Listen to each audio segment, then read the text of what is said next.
I am Chaotic Anarchy, and I am from the Thread Raiders podcast. And with me today is the D&D Raw crew.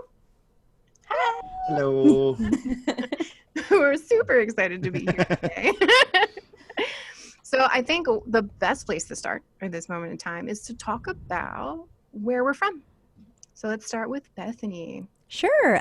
My name is Bethany Aguad. I'm with the D&D Raw Actual Play podcast. We also have a show on that same feed called Rules as Written where we talk about D&D rules. And I'm really excited to answer questions. I'm also here as your friendly chat moderator. So I will try to keep up with everything. If you've got questions at any point, stick them in the chat and we'll try to answer them. Mm-hmm. And I'm just excited to be here. So, hello. Hello. And from the TARDIS, we have Rachael. Hello. And I'm Rachael. I'm also from D&D Raw, and I play Elaine in Rumble Squad on one of the teams, as well as do the co-host of the Rules episodes. Yep. Hi. I'm excited to be here. And you have to say who your favorite doctor is now because you're in a TARDIS. Honestly, I'm an Eccleston fan. Yeah, that was my first He was doctor. one of my favorites, and then oh, you always remember. I love Tennant as well, of course. Of course. But Jodie Whittaker is really good. Yes, I agree. Her writing is garbage, but she is good. not her writing. The writing. You mean the writing for her character, right? Yeah. Very Yeah. honest podcast panel. Yeah. All right, and Tony. Hey, I'm Tony Aguad. I am the DM for D&D Raw as well as a co-host for Rules as Written. And yes, I am also really excited to be here with everybody here. Oh, they're asking for the links to our podcasts. Yeah, I can give you the link to our website where you can have find all the links. I love. We will bring it. Spam links. It's like a favorite hobby of mine. If you have a link, I'll hand that out too. That's fine. Links are free. Yeah, thank you for asking. All right. So where we normally start, a lot of people tend to. Oh, I didn't introduce myself. I'm Chaotic I was gonna Anarchy. Hey. You gotta watch out for me. I forget myself often. I am from the Thread Raider podcast. I'm also the owner of Thread Raiders LLC. We basically help raise money for various organizations around the world with gaming. Woo. Yeah. Thanks for trying to wrangle us. It'll be a little giggly. But no. So starting off, I guess, how did we get into podcasting? Where did it all begin? Because we've been doing it for a long time now, for a few years. How long have you been doing it? 4 years? 4 years? I think. It's been that long? It's been almost 5 years. Almost 5 years? Well, because remember how we started Rules as Written. We did almost a Yeah. year there and then shifted focus. Mm-hmm. So how did you all begin? I think, well, I could start for answering our story. Yeah. For us, it was, we liked playing D&D together, and we liked talking about D&D rules, and we kind of had that moment. It was what I call our, we should totally start a band moment, but with a podcast. We're like, man, we're funny. We've got interesting stuff to say. Let's make a podcast together. At that point, I would say our technical knowledge for podcasts was not much. We were just my little bit from being on another podcast. Yeah. I have a microphone. Yeah, Rachel was the one with any experience, and we liked consuming podcasts, but it was very different from producing one. So it was just, something we thought, we'll do it together as friends and just see if it's something we like doing and then take it from there. So, yeah, I think that's kind of continued for the past 4 years. And you've all been friends for a while. Yes, we are old now. There was a point. Whoa. Well, I didn't mean to go that far. No, since college, which wasn't that long ago, and then time carried on, and then we're like, Right. wow, how did this happen? For me, Empire Steel from the Empire Steel Network reached out to me, and we used to hang out all the time at Thread Raiders, and he was like, you know what? Let's start a podcast. And I was like, I don't know anything about this. He's like, you just need to talk. I'm like, I'm in. That's fine. Sold. No worries at all. And then it became like this big journey. We were on Thread Raiders podcast for about a little over 2 years. There's a lot of crazy episodes. I'm a little different. It's not an actual play. We actually just hang out and game and have fun and talk about various geeky topics like pizza. Just a Nice, little bit of nice. talk about Topics, pizza. Which, by the way, if you like pineapple on your pizza, I love you. I didn't make a poll for that. I'm sorry. I should have known that was the You key should have made a information. poll for that. Please feel free to put in the chat yes or no to Yeah. pineapple. We're So- just like a general consensus. I'm a no pineapple person, but I'm not against people who are pineapple people. So Bethany will be gone for momentary. She's got to make a poll. Gotta go make a Pineapple poll. pizza. Yes, but we have your little dogs to come join us. Oh So yeah. I think we have already a poll going in the chat. Yeah. Yes, and Cool. overall, I'm seeing some no's, but I think I'm seeing more yeses. It's interesting. Yeah. I don't know. I feel like I'm seeing more no's. Oh no, I think I saw more yeses. Darn. Okay, I'm sorry. If I get to it after this poll, we'll make another poll. The majority of my friends are here, and they're all like pineapple people. Yeah. So I did put out a poll just because I was curious what brought you to our panel, just so to give us an idea like where to go with this. And it seems like a lot of people are just curious about what actual play podcasting is like. Because I know it's one thing to listen to podcasts, another to actually make one.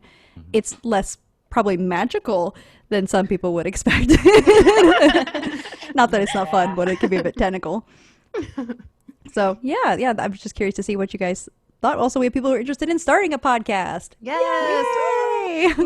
Hopefully our story of we kind of fell into it and have been enjoying it since is inspirational.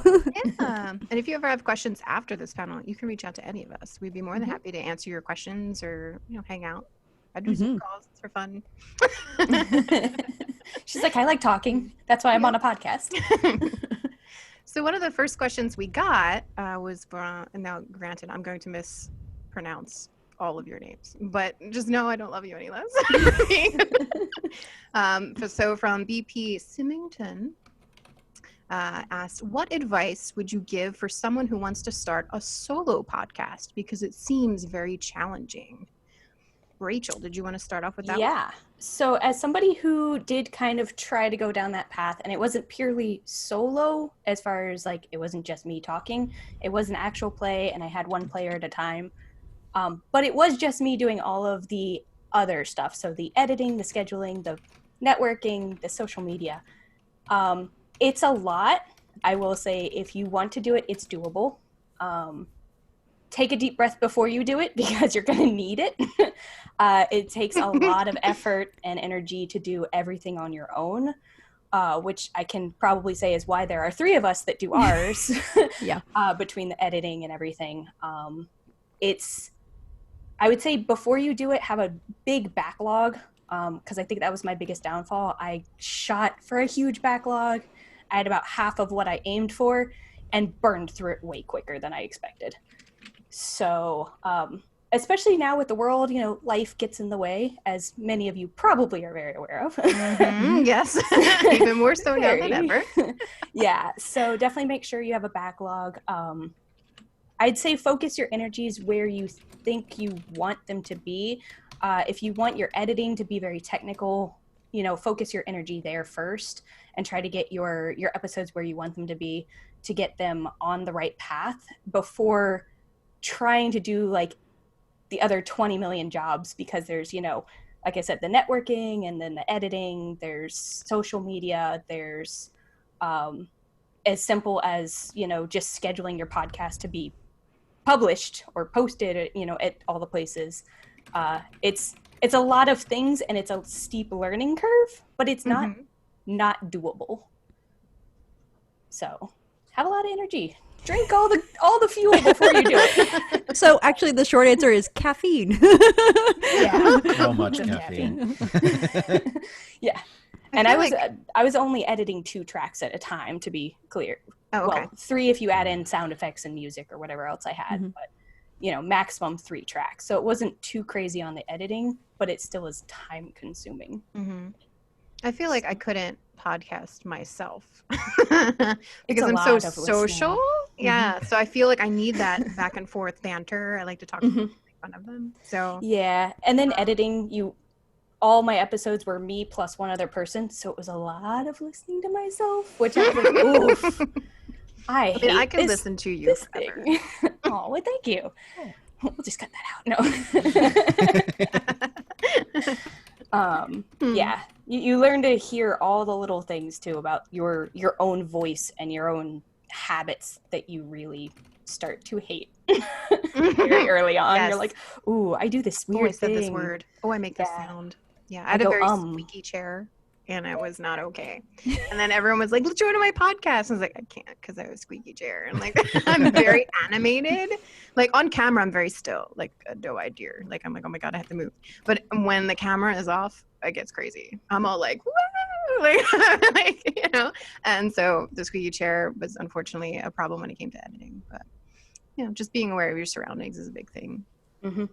Oh, the pineapple. Oh, pineapple. Making it happen. Bethany, There you're it so begins. good to me. All right. That's actually the data we're here to gather. This is all a front, the actual play podcasting.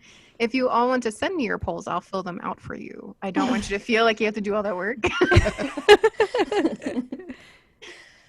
All right. So the next question, this is all about finding the audience. Mm-hmm. So again, by BP Symington, hopefully I'm pronouncing that right. I'm sorry if not.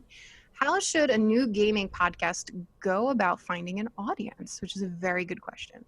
Mm-hmm. Yeah, I think I volunteered to answer this one. You Not saying did. that we've done this right or anything like Oh, yeah. that. But I'd say the greatest boon for us early on was engaging with other people in the same space. So other people who do podcasts or other creative projects in like the tabletop role-playing space, because that'll give you a chance to cross-promote each other. But also, it's more fun to be part of a community than to feel like you're working in like isolation, which I think it can feel that way at first when you're like, I'm just Yeah. making this podcast in my home office and then sending it out into the void. So collabing with people, I think, is really good. We had people who would guest on our show where we talk about rules, and it was exciting to have different points of view. So it helped us, produce better content, and to just, people who already have an established audience to join with them. But also once we had, a small audience, I don't want to make it sound like we're a big podcast with all the answers. We're just a happy, consistent podcast.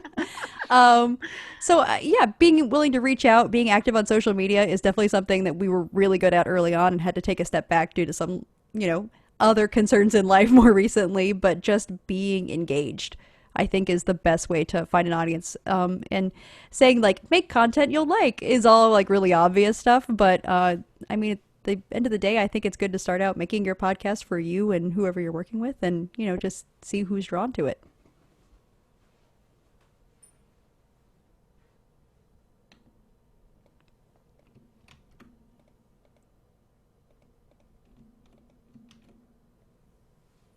Too, that you can join. So like on Facebook especially has a lot of different communities where you can participate and share your podcast and listen to other podcasters too.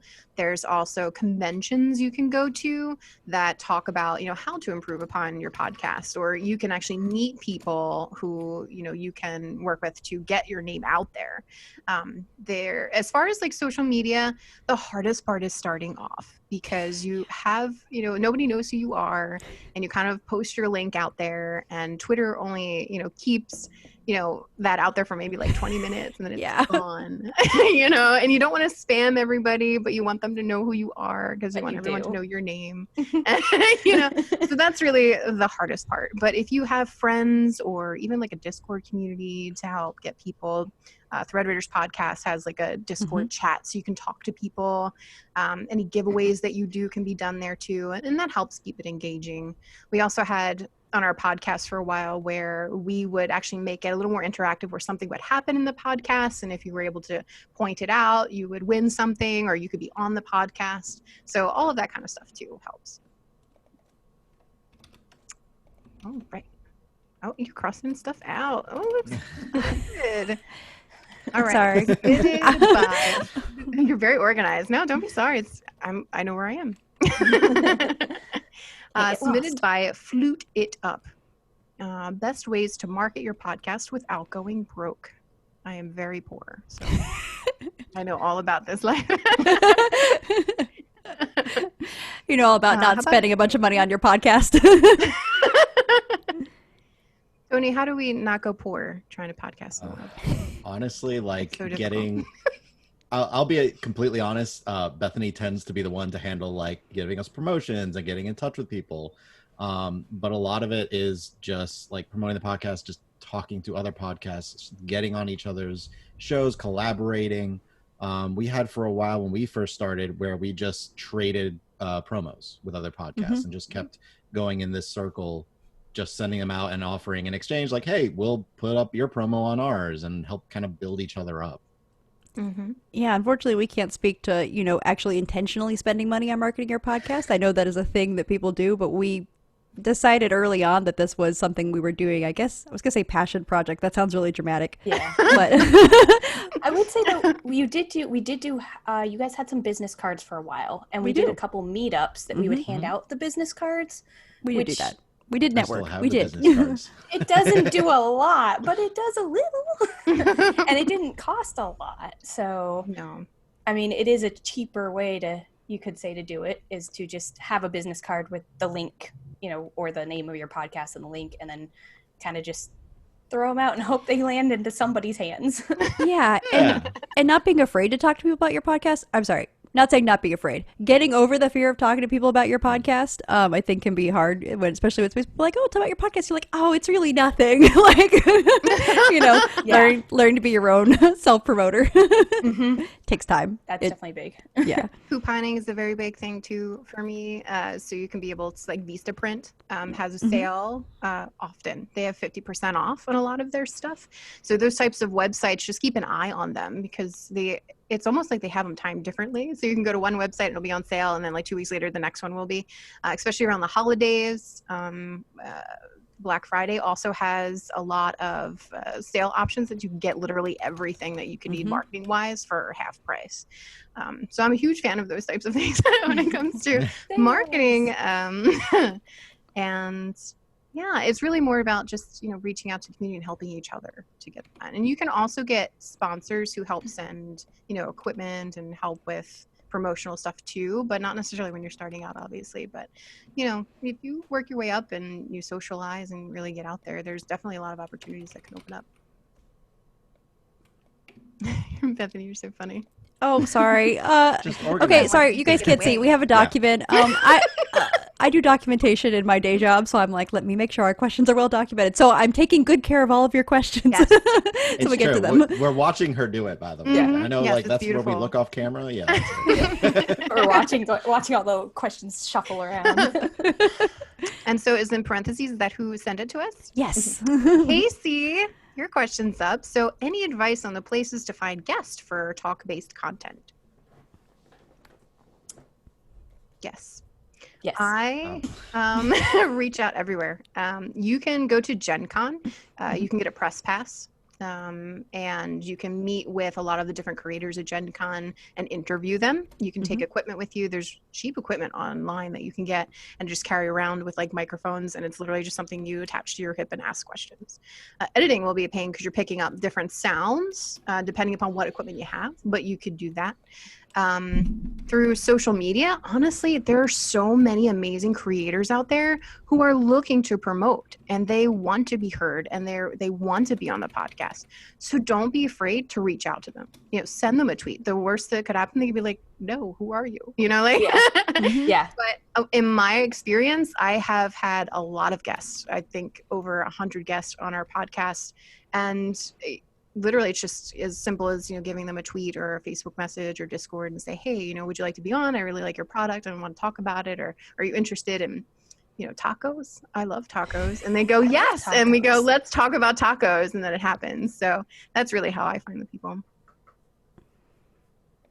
So if you like tacos and you want to be on the podcast, this is how you get people. Please my be. link.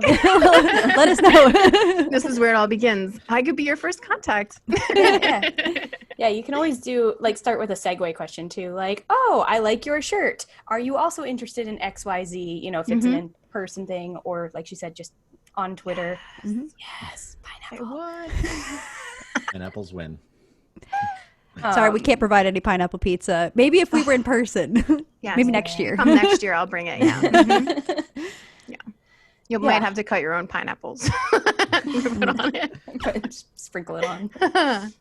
All right. So Jordan, was this my Jordan? Oh, my Jordan love. How do you combat burnout and podcast fatigue? Oh, I want to make Tony answer that one. Yeah, that. Go that ahead, should be Tony. me. I'll admit, because Did you go out in flames? What happened?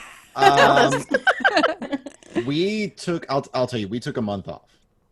And that's because I was hitting that point of burnout and just absolute fatigue because I mean, I work 40 hours a week and then I work another 40 hours a week on the podcast, which was absolutely burning me out. So we took a month off, and it's okay to take time off.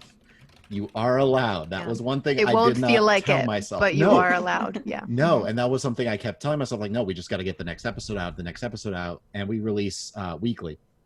And for that month off, we kind of started talking to everyone as who's part of the cast and get everyone together, and like rather than take on like all of the editing myself, which is what I was doing, we have a few other cast members who are like stepping up. They're doing like some quality assurance testing, they're doing some editing, like they're basically just like we're all helping each other out so that it's not one person doing everything every week. So now it's like, okay, you know what, maybe I only spend like 4 or 5 hours working on the podcast this week, not 40.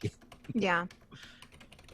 Burnout is incredibly real, and you just have to be very careful. So I work 40 hours a week at my day job, and I spend about like 35 hours working at Thread Raiders because it's my company. And I'm currently working on getting a graduate degree, and I help fundraise for MagFest now. So it really, there's a lot happening, and that doesn't include like the play testing that I do for fun and all of that. So the problem is eventually you get caught up in it. And for me, I got to the point where I was literally having like chronic migraines every single day. And Jordan is actually the one who asked this question. I scrolled to find out. And Jordan is my right-hand person, and they're always there for me. So when I fall down, they pick me back up. So it's good to have friends.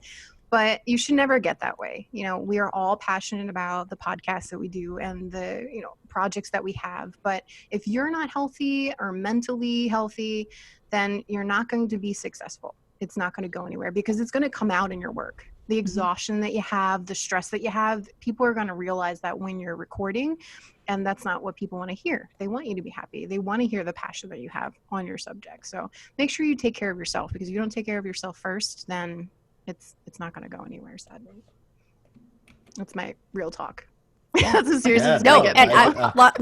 nodding, absolutely agree. As somebody who let their podcast burn out in flames, it just went quietly into that dark night. It was a void. It's like a void, just put like it a out in the waiting boat room. and lit it on fire and let it go. I'm like, You just kept saying, go to sleep, go to sleep, go to sleep. Yep. yeah, it was one of those things. I'm like, I'm gonna take a little hiatus. 6 months later, do I really want to get back into it? No. A couple months later, do I really want to get? No. Okay, it's time to take it down after like a year of not doing anything with it. So, yeah, burnout is real, and sometimes you don't go back to it, and that's okay as well. So to answer Mark's question, I think that was for me for the 35 hours that I do. So Thread Raiders, we raise money for various companies. So it's running fundraisers, reaching out to people, getting players, planning events of random conventions. Podcasting doesn't take that long. For me, it doesn't take that long because I just talk. And then thankfully I have a team who works together to edit the podcast and make it as beautiful as it is. But that does take a long time. Editing takes a really long time. How long would you guys say you spend on editing? I know we got a couple questions on that, which Yeah. are basically, how long does editing require? I'll say a little bit. It depends how detailed and how like clean you want it to be, because we do about 5 tracks for our podcast, and for me, I want to say it's about the 3-to-1 ratio. For every minute of actual recording, it spends about 3 minutes working on editing that bit. But it can be up to 6 to 1 on that, because I've had times where it just eats up because I can't get. We can talk briefly about our process. It's not very exciting, but it's very nuts and bolts. If you want to hear nuts and bolts, I mean, we record all of it together. We record through Audacity, and we use Zoom as our backup in case of catastrophic Audacity failure. For those who have recorded through Audacity, when you least expect it. So we have those as backup tracks, and then Tony does the first edit of like really just trying to get the content together is what it always was, but we're now shifting where we have other editors on our team, so they do a first pass now and just try to get the content. So it's like edit out crosstalk. Since we're doing D&D 5e actual play, there's a lot of things that we talk about that aren't interesting. Sometimes our groups are funny, and other times it's like, Tony, we have a very specific question about this ability, and it turns into like a 20-minute discussion on something. And then, then Tony, who's kind of like the master editor, does his pass on the edits.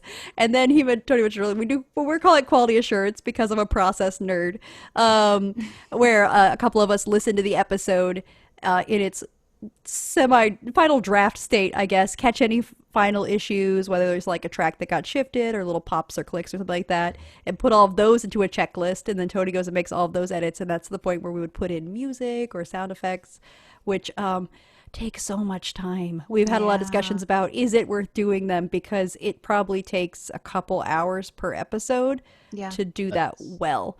So just for music and for sound effects. So how many hours does it take to edit? How much of Tony's time it takes to edit, you were saying, is like 3 to 1. But if you look at the whole process on our most highly produced episodes, it's probably, 10 times as much time? It's easily, for one episode, we can easily go into 30 hours for an hour-long episode. Our episodes, we usually shoot for around 45 minutes if we can. Sometimes they're a little bit longer, or usually not shorter. We try to keep it like that tends to work with like getting enough story beats that you feel like you got to hear something, of substance. Yeah. I think the only time we get it a little shorter is we're like, whoa, there was a big like story dump in this one. We can do a little shorter episode this time. There's a lot happening. Yeah. And if you don't have the time to do it, but you do want to podcast, you can hire people to do your editing. Yes. So the Empire Steel Network, they edit our podcast. And so you can just go to their website, just let them know, like, hey, I have this podcast. This is how often it goes out. And then they will schedule a time to be able to edit it for you. I feel like our team really likes the editing part. For some reason, I don't feel like I could really do it well. But Tony does. I don't get it. yeah, I don't get it. Why do you like it? So, like, when you hear this, at some points, cacophony of voices, and you take like this 5-minute scene and just turn it, like, get everything set and shift some sounds around so everybody, you can hear all their questions clearly, you get the flow going, and it feels like an actual scene out of a book or out of a novel or whatever it is. Like, to put it all together nice and neat just feels good to me. Magic. Yeah, no, it would drive me crazy. I can hit the record button. That's easy for me. But we use Audacity too, which is good too if you're starting up and you're not sure what program you want to use and you don't have a lot of money. Audacity's free, so it's great and anybody can download it. So if you want your guests on your show to record by themselves and just send you their recording, you can use Audacity to be able to do that. And I feel like it's pretty good with editing, considering, especially when you're starting out, for sure. Yeah, that's what I use for all of it. So. Yeah. And you get great quality. So don't feel like you have to buy a high-end program to do editing. Yeah, I know that people have preferences for different programs, and there's some that give you a lot more control over very specific features if you're going for like the most pure, perfect product. That sounds like I'm not talking about audio, but I'm definitely talking about audio. So it definitely, I think, is up to you what you're looking for. All right. Next, Azul has brought us back to why we're here today. Thank you for keeping us on track. So we are here because what is the biggest piece of advice for engaging the audience, either through social media and or within the podcast itself? Let's start with Rachael. I was trying to think of that. I mean, as far as going within the podcast, Tony kind of hit on it a little bit earlier, is like the story points, especially because we're an actual play. So it's like making sure that the pacing of your episode is like it's got ups and downs, and it's a little bit almost like roller coastery, because otherwise if it's all action all the time, not as great. If it's all, just dialogue and talking all the time. Well, I mean, it's all talking, but you know what I mean. Just talking. All we do is talk.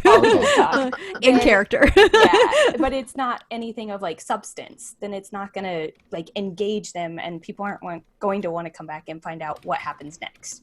So also finding, at the end of the episode where a good almost like cliffhanger is really good, because that helps draw them to the next episode. So you want to find those good break points at the end of an episode, as well as like throughout, keeping the pacing, I think, decent. Because I've listened to some where it's like one episode might be very slow, the next one's fast. So I'm like, okay, like I like this.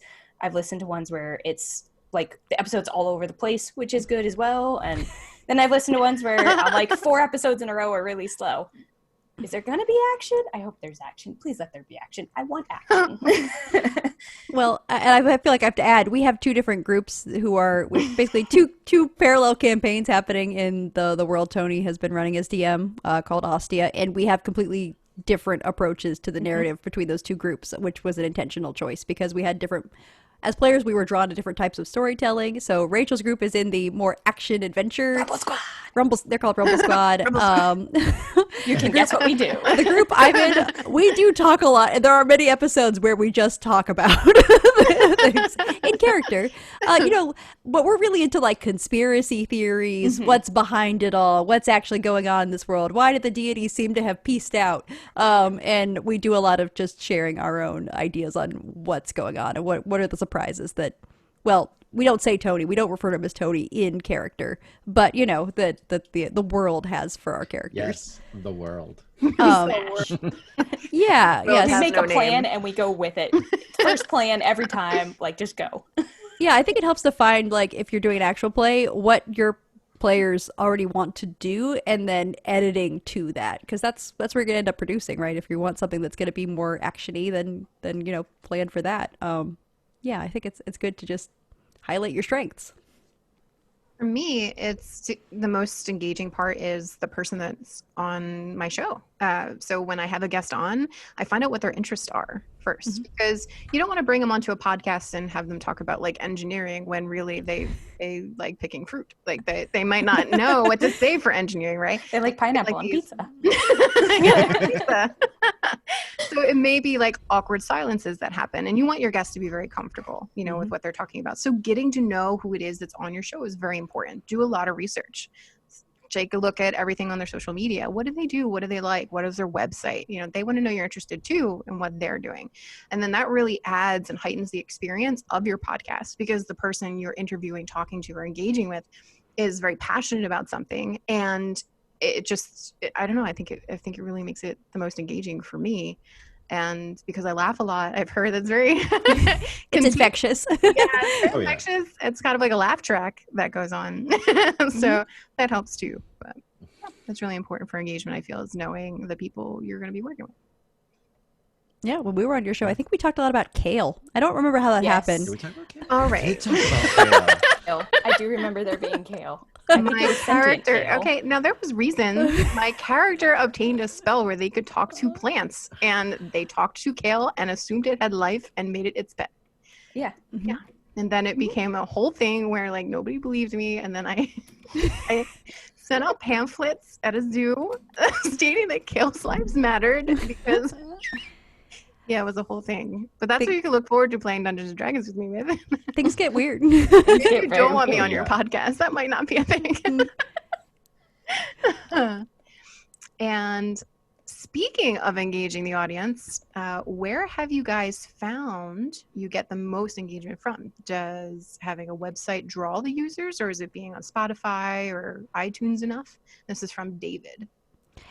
I guess it's kind of 2 questions, right? One is about engaging with people, and I think the other is sort of how are you drawing people in. I was like, oh. Yeah, probably the most rewarding engagement we get is we have a small Discord server that's available for listeners where we just, a lot of it's not about the podcast. It's just about, here's a funny meme I found. We're all like, oh. Or cats. Or cats. A lot of cats pictures and of our pets. Yep. Pictures of other people's pets. I love seeing listeners' pets. Like, that's very rewarding for me, because I don't have enough cats already. I think that's probably for us where we get the most feedback, because otherwise I know when you put a podcast out, sometimes you're like, I see that people are downloading it, what do they think of it? And you encourage people to give you reviews, and you get those too, but it's definitely maybe less like qualitative than interacting directly with people. we've had some success with Twitter, but I think that's been better for engaging with other podcasts than with listeners for us. But for drawing people in, if you're saying, how do you get people to find your podcast? Make sure your podcast is everywhere, just on any podcatcher. It's on Spotify. Of course, you have it on iTunes, and then there's Spotify, Google Play. What's it called? Google Podcast now? Google I know they. Yeah, Google Podcasts. You could put on Pandora now. Like, just go through the list of everywhere you could find podcasts and submit your feed everywhere, because you'll be surprised at the most obscure places people listen to your podcast. Yeah, Yes. and if it's not on one, you will get a message saying, hey, I noticed your podcast is on Stitcher, but it's not on XYZ. Can you please get it uploaded there? And we're like, sure, we had no idea this existed, so we will get it put up right away. You got it. And so, like, if you let your viewers know who you are, they get to know and bond with you. And then that makes them more engaged. Like, they want to know your podcast now because, like, even in this podcast, we've said a lot of weird things, right? So maybe one of those awkward facts stuck with you and you're like, holy crap, I love bananas too. And now you feel like you want to find out more about bananas because I talk about it on my podcast, So getting to know the person and really finding out more about them, it kind of brings you in. So being open, go out there, let your freak flag fly, let everybody know. I was thinking who the you same are. thing. Yeah, 100%. Be yourself. Be people yourself. come see you because they have similar thoughts and feelings that you do. So that's how we find engagement and bring people in to hear our podcast. And the other part of David's, which was crossed out, but I'm going to read it anyway. Any value in personal chats like Discord channel? Yeah, I know that. 100% on Discord channel. Yep. Yeah, I feel like Discord's a great place to be. A lot of people hang out on Discord. But some people do get very overwhelmed, I've noticed. If you have way too many channels, it's very overwhelming and you will lose your people. Yes. So keeping it to a small Discord, maybe keep it only to podcast only, don't add other things. That might help. And there's a feature that's you can at everyone. Don't spam people all the time. Like there are some people like every day I'll get like 6-7 messages that are adding everyone. Like you don't want to do that, so just be careful. Like, you can use that option, but just be careful when you use it. But yes, Discord can be a very valuable tool, but if you find that it is too overwhelming, there are other options. I use Twitter primarily, so I feel like that's been the best for me. Our gaming community is pretty amazing, and that's primarily what we talk about on our thing. So additionally, too, you can do in Discord, you can do channels where people can kind of almost like subscribe to the channel versus mute it. So if you wanted to do like an @ here to that channel, then it wouldn't like ping everybody. It only pings the people who have decided they want to be in that channel. So it does help cut down a little bit on the spamming and the noise, but I know @ here to or @ everyone tends to be the like go to whatever reason. Yeah, and then people end up muting that option, and then when you really want them to see something, like something at Gen Con that only happens once a year, then they're not going to know about it because they've already muted you. Yeah, I don't @ everyone with the cat pictures. I feel like I have to clarify that. That's only if people want to consume them. And you can also assign roles. This is a new thing that we do. So we have community events. So like arts and crafts night and movie night. So we do that at Thread Raiders. So we assign them roles for those who are interested in those events and want to be updated on it. So you can assign somebody a podcast role of somebody who's very interested in knowing when the next episode is out. If they're interested in that, they'll let you know. You assign them the role, and then you don't have to add everyone. But as soon as that episode's live, you can use the role. I find that very helpful too. All right. Next one is by Casey. What are some best practices for new creators to ask about collaborations? Yes, collaborations. English. I've got it. How do I English? So how do you collaborate with other podcasters? I think Bethany would be best. How do we do the collab thing? Usually it's people we've chatted with that just seem to have an interest, especially for our show Rules. It's like, do you like rules, or do you like talking about rules, or are you into minutia? Then argue about rules, but in a friendly way. Come join us. Yeah, I think it's just we try to do like a getting to know you thing before we actually do a recording too, where we just like chat about stuff and get an idea like where somebody else is coming from, and just generally trying to get a sense of what somebody else is looking for, and also try to highlight that, you know, they're giving us their time. So it's like, hey, what else can we do for you? Do you have something you want to highlight, or is there Mm-hmm. something in particular you want to get across? And making an agenda. Which you're No. very good at. Thank I love you. your agendas. Very organized. In the course of our podcast, I've probably made like hundreds of agendas. Oh. It looked different every time I came back. But they were all beautiful. Oh, thanks. So I guess that's sort of, yeah, that's kind of where we're coming from. How about you? Sorry. I said you generally like looking at the screen Yeah. like you Oh, can say. three of us. Sorry. Dude, no, the See, one see, I'm looking at right now. CA. Oh, for me, collaborating with other people? Yeah. Honestly, I'm so busy. I don't get the chance to really reach out as much except for like for the interviews and stuff. But Mhm. I have a lot of people who reach out to me to do collaborations.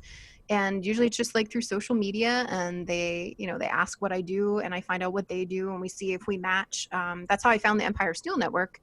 I mean, they reached out and said, hey, you know, we really want to do this podcast with you. You know, we do editing. And, you know, I went to Philadelphia to actually see their shows live, and then that kind of build a bond. And then ever since then, you know, we've been thick as thieves and, you know, causing havoc in the podcast world. And so I think that's really just, you know, socializing, being there, and that's how you make those connections to get to that point. Hope that was a good answer from all of us. I hope so. Yes, like Build-A-Bear, but with networking. Yes. That's perfect. All right, the next one, you have to cross this one out. I'm sorry. I'm behind. She's Any slacking. advice? She's on it.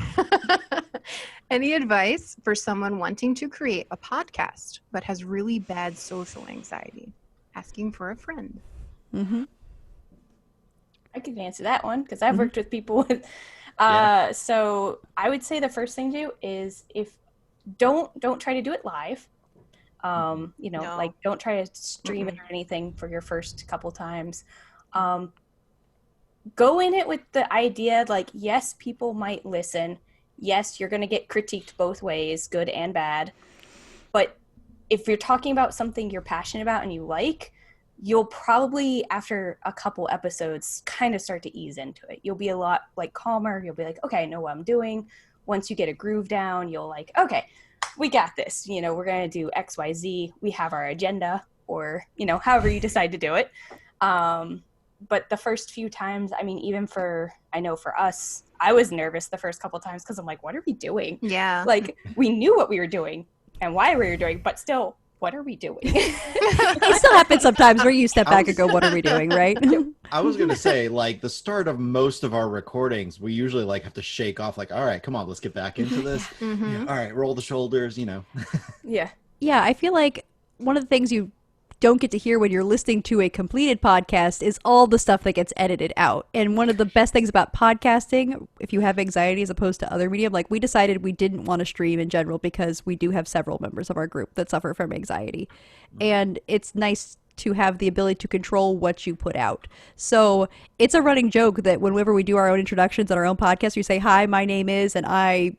At least two of us flub it more than once, where we screw up saying our own names or our character names, even though we've been doing them for years. And it's just reassuring to know we can edit that out.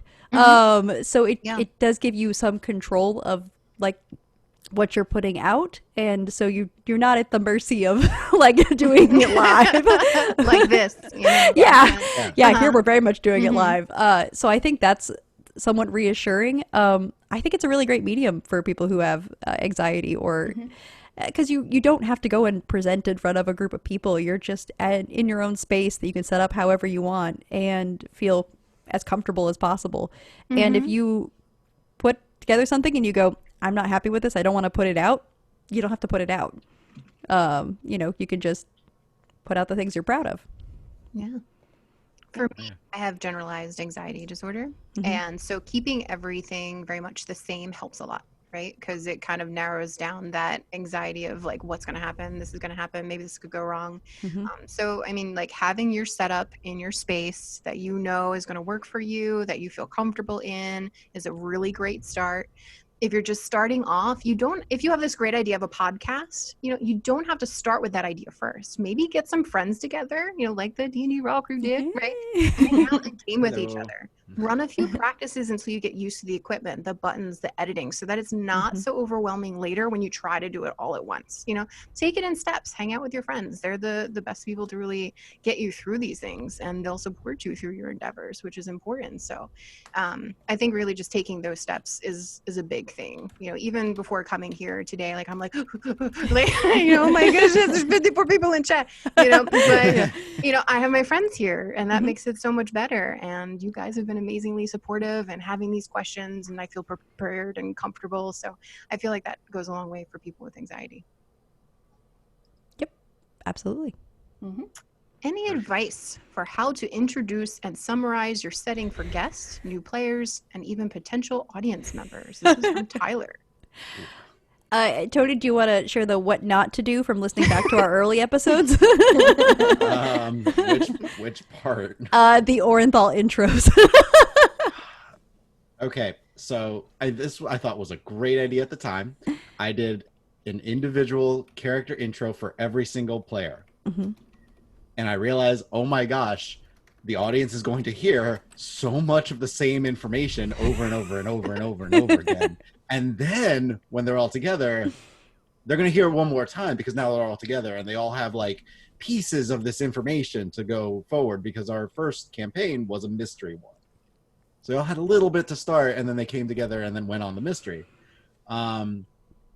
Honestly, for like guests or for us, I usually will message them ahead of time, give them kind of an overall like quick rundown of, hey, here's the major events that are happening right now that everybody is dealing with. Here's some landscape stuff as to where you're going to come in. What do you want to build? And let's see if you and I can work together to figure out like how that would work if they're going to be a guest player. For audience members, it's usually just focus on like, what are the major events that are happening right now? And then where is the party in that? Putting together recaps, start of every episode, what happened last episode. And then we regularly release like a collection of like, here's a summary of like the last 10, 15 episodes or something like that if you wanted to jump in and don't want to listen to the ones that preceded. And then also we release all of our embarrassing bloopers with that as well. That gets released every so They're the best. They're the best. That's probably the most anxiety-inducing thing to put out there is especially because I found early on in podcasting, my greatest crime is that I laugh at my own jokes. I thought I did this a little bit. I do it all the time. Every time I make a joke, I laugh. And so it's in there in the audio, and I'm like, well, no one else laughed, but I thought I was hilarious. And that'll go in the bloopers. Another win. Yep. Oh, yeah. Sorry, there's how many minutes of Rumble Squad just meowing in one of the episodes? Oh, yeah, that was a blooper when the DM stepped away. Cut that out. I cut out how much meowing. There was so much meowing. There was so much I kept for the meowing. bloopers, but yeah. And I feel that, preparing your guests in the beginning is very important too, because they might be nervous. They may have never been interviewed in their entire life and have no idea what to do. So you want to make sure that they're very comfortable, because otherwise when they listen back to it, they'll be able to tell that they're nervous on there.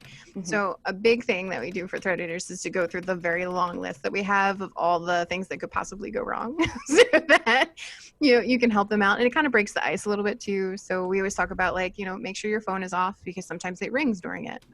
We've had trains that happen on our podcast. We've had all kinds of pets. People have had cats jump on microphones. People have fallen during our podcast, and like we have had pretty interesting stuff, but a lot of sounds and things like that. So just letting them know, like, be aware of your environment, and don't worry if you make a mistake, like we can edit that out. And if sometimes you might have a person who has like a long silence because maybe they're really scared, let them know that that's perfectly fine, because you can always edit that silence out later. Somebody says something wrong. I do this all the time. Who knows what I'm going to say? I don't even know. But sometimes it may come out all flubbed and you're like, oh no, what do I do? You just take a pause and then repeat it, and then you can edit it out later. So it's amazing in the podcasting world, because you can just fix everything, I feel, for the most part. Yeah. And I know, contrast to when we did last year, when we did the Women in Tabletop, those were live interviews and live roundtables, and we met 15, 20 minutes before, and Yep. like went over it, made sure we got them all comfortable and made sure that was all ready to go.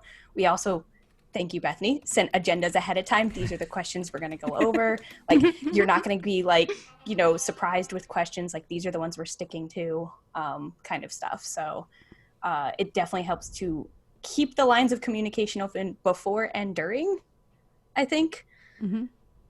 So yeah, communicate. Okay. I think is what it really summarizes Yeah. as much as possible. And accept that sometimes someone's house will get struck by lightning while you're recording. That was Rachel's. Legitimately happened. yes, Burnt out the router. yeah, and all you hear on my recording is boom. Woo! That was great to listen back to later because, of course, the Audacity was still Yeah, recording. the Audacity even was though the still Zoom was the internet had gone. dropped. So it's just me going, woo! So I know we only have like 8 minutes left. You've done all amazing. Yeah, we got All so of many these questions came from you guys. It's amazing. Oh, So I do want to try to get some technical questions in there because we've done a lot of social media stuff in here. So one of them is like, this is by Jonathan. Thank you, Jonathan. What kind of mics do we recommend? So what kind of equipment will kind of like put that all in one big package? What kind of equipment do you use for podcasting? Well, so Tony and I are using the Blue Yetis. We are not like amazing audiophiles. I know there's people that use like much more sophisticated equipment. We also, record remotely. Luckily for us, I know some groups that record in person, so they have a much more complex setup and like have multiple audio feeds going at once. We all just record with our microphones locally. Rachel, you have the Blue Snowball, right? Yeah, I have the Snowball as well as Chris does. So I know we're both using those. And then Audacity as well, of course. Yeah. Can you cheat recording on a single mic? No. No, it'll be an editing nightmare. We tried to do that actually for the first live One stream time. we ever did. You will find out all of your friends' little like fidgets. Yeah. Every single one. Squeaky chair, it's a thing. The squeaky chair, people who are table tappers, Pen clickers. Yeah. Guilty as Restless charged. legs. You will notice the restless legs. lip smackers, like every when Heavy you're breathers. and when you're editing everyone's track separately, you can fix all of these things, but when they all happen at the same time, Yeah, it's because it's all one track. all one track, Yeah. that would be the number one thing we've learned. You got to have separate tracks, no matter how you Yeah. record. Mm-hmm. Yeah, definitely. Right, the Blue Snowball is not an expensive mic, and you can get like pretty good audio quality. And if you're a good editor, you can really like cancel out background noise and truncate any silence that's in there. Tony's, walked through all of that before. If you ever have questions about that, Tony's happy to help with I am Audacity. happy to help on Audacity, on like mic technique that I've learned from all of us doing this. But Keep in mind, if you're starting out, like you don't have to buy this expensive stuff. You can work your way up to it. So don't feel rushed. I know all about being a MacGyver in life. And I started off with my phone and like a gaming headset. And that's how I started off, right? And it was not pretty. It was definitely not pretty. But you can work into that, right? Just take your time. I've had, several mics over time. Sometimes, as you meet people, they may have a microphone that they're not using anymore and they might send it your way, or it might be a sale, I currently also use a Blue Yeti USB mic and I love it. And it works great in my environment. It has different settings depending upon where I go. I can travel with it. So I do really enjoy it. And there's always like little things like, what are they? Pop filters? Is that what they're called? Yep. Yeah. Pop filters. You can also in your studio. So 2 of my podcasting friends actually record from their closet. Yep. Totally Popular cool. recording space. Nothing wrong with that. I've seen all of their clothes, Nothing wrong with that at all, right? But it helps, to have all of that. People use foam, so just don't be afraid or don't feel like you have to have the most expensive equipment to have a great time podcasting. I'm telling you, it's totally worth it to just go at it and start from the bottom. Yeah, and also we do like little check-ins where Tony will say, as someone who's editing your audio, all right, guys, here's a few things just to go over. I'm not naming any names, but of course everyone knows it's them when he goes over the thing. For me, I'm not naming any names, but for me, You know who you are. for me, it was lip smacking, which I didn't know. I do like a little sound to myself. I mostly don't now. I'm reformed, but just knowing the things that do pop up in your audio over time and just accepting that you're going to get better. Like that's one of the things that we're proudest of when we look back is how far we've come from our first recordings. and that's like very fulfilling. Yeah, I agree. Mm-hmm. Oh, yeah. Is there a Goldilocks zone for the length of podcast? By Kevin. This is such a I loaded know my question. Glad you preference. asked. It's a lot of it's personal preference, right? It is. Mhm. Yeah. All right. So what's it for you, Tony? 45 minutes to an hour. Mm-hmm. My personal, because that's usually the amount of time before, like, I'll be honest with you, my mind starts to like fade off into other things, or I'm not paying attention to what's actively happening. Especially if I'm listening to it, like usually I'll listen to and from work, or if I'm doing chores around the house. Mm-hmm. And a lot of times past that point, like I'm not tuning in unless something really, really active and engaging, and there's a big action sequence happening. I'll start to lose it a little bit. Yeah, I'd say for a while my preference was for shorter, around 30 minutes, but that was very specific to my commute at that time. But now I don't go anywhere ever. I live in this house and I never ever leave. So I'm more open. More open to 6 hours at a time. I don't have anywhere else to be. But I'd say, kind of like with Tony, I know some people put out like 2-hour-long episodes. If it starts to become the length of a Lord of the Rings movie, I think for me that's too long because I might not be able to listen in one sitting and I'll lose track of where I was. And, I think being able to have it be consumed in 1 or 2 sittings is probably ideal. Yeah. I actually did research on this. I'm like, what is the answer? Let me ask the world. So I posted a bunch of stuff out on Twitter and I said, hey, do you have a podcast? Post it. And so we had 200 people post their site, where we can find them. And so I asked them, the common questions, like, hey, like I'm a new podcaster, how long do you feel like it should be? And the average from the 200 was 45 minutes is a good amount of time for that. For me, I feel like even when I'm playing Dungeons and Dragons or any role-playing game, like past 2 hours, I'm exhausted. So I feel like we record for way longer. Yeah, I can't for me. Oh, 5 hours? Is that what you said? Okay. 5 hours of 5 hours. recording with like 2 to 3 breaks in between. Partly because we've touched on the horrors of scheduling before. That's honestly the biggest hurdle to having consistent podcasts with a good release schedule is being able to schedule if you have guests or friends you're recording with and setting up time to actually sit together and record. So we do blocks because we can't record like every week. Some people record weekly and I'm like, that sounds amazing. That sounds great. How do we get on that? Yeah.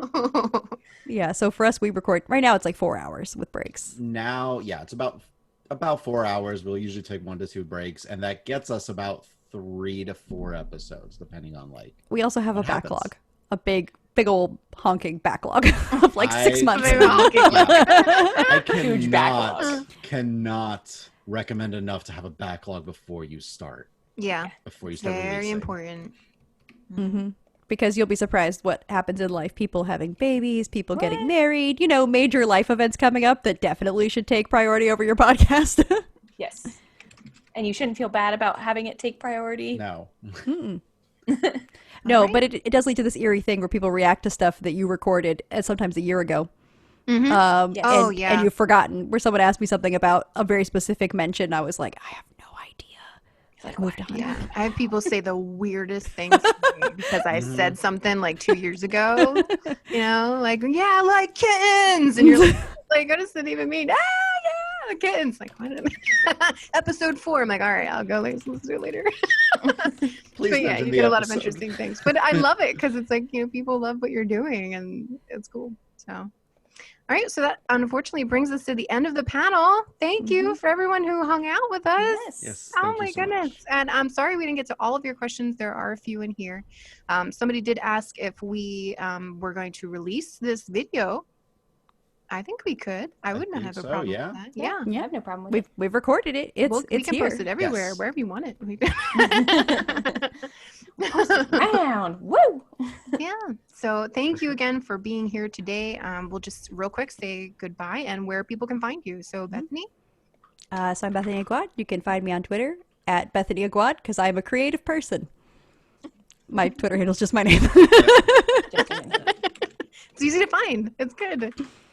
Yeah, and a reminder to please turn in your tickets if you Yes. have not already. Yes, please do log into Gen Con and just accept your electronic ticket. That way, Gen Con, if they feel like we've had enough people, maybe they'll have us again next year. Yay! like to do this again. Rachel, your turn. Yeah, thank you guys for coming.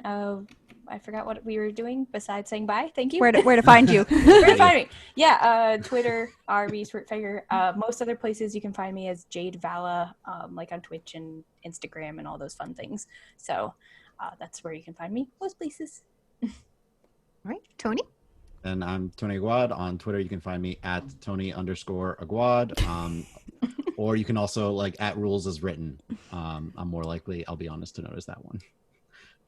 All right. And I am Chaotic Anarchy, and I'm from Thread Raiders. You can find me at Thread Raider Discord or on our Twitch channel. We do have JasperCon coming up. I don't know if anybody's familiar with that, but we're raising money for suicide awareness. So far, we're a little over $20,000, which is absolutely amazing. We're so awesome. excited. So hopefully we'll see you. That will be towards the end of August. So, reach out if you want. If you're looking for me, just don't forget the extra A, because it is purposely spelled wrong. So it's Anarachy. But thank you again for all being here. It was a pleasure meeting you all, and we hope to see you again next year. Yes, in person maybe. For sure. All Bye, right. everyone. Bye, guys. Bye. All right, let me stop the recording. Do I just leave? Well, hold on. I might just shift us. Hold on. Sounds good. Don't mind us, guys. It's okay. I'm still talking. Awkward. Never ended before. We'll just Stay shuffle off forever. our It's hard to get rid of us. Like, I'm just gonna roll out. Yeah. Goodbye. Oh wait. I mean, to be fair, if we were in person, we'd be like, probably up, socializing. And, Yeah. We'd still be here. Oh, for sure. Yeah. We don't just go I would poof, hang out. disappear. Yeah.